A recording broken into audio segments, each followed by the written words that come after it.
السلام علیکم dear students, آج ہم پیج نمبر 25 پہ پڑھیں گے example number 1.10 calculating the number of moles in the given number of atoms.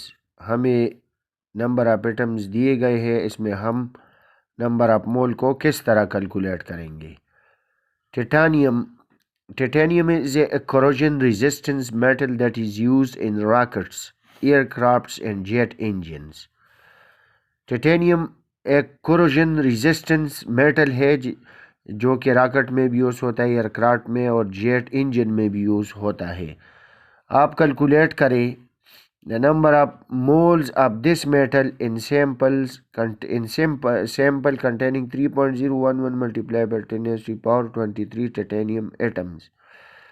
Problem solving strategy میں ہے کہ remember that 1 mole of an element contains، ایک مول یاد رکھے ہر جگہ جب یہ آئے کہ ایک مول تو ایک مول اتنی واگیڈو نمبر کے برابر ہوتا ہے، Avogadro number of atoms 10 6.022 multiply 10⁻23 atoms ایک مول کے برابر ہو گیا، تو 3.01 ملٹیپلائی 10⁻23 ایٹم کتنے کے برابر ہوگا؟ یہ اگر ہم ایکس ڈالے تو بھی ٹھیک ہے، اس کو اس کے ساتھ ملٹیپلائی کرے، اس کو اس کے ساتھ ملٹیپلائی کرے، ٹھیک ہے۔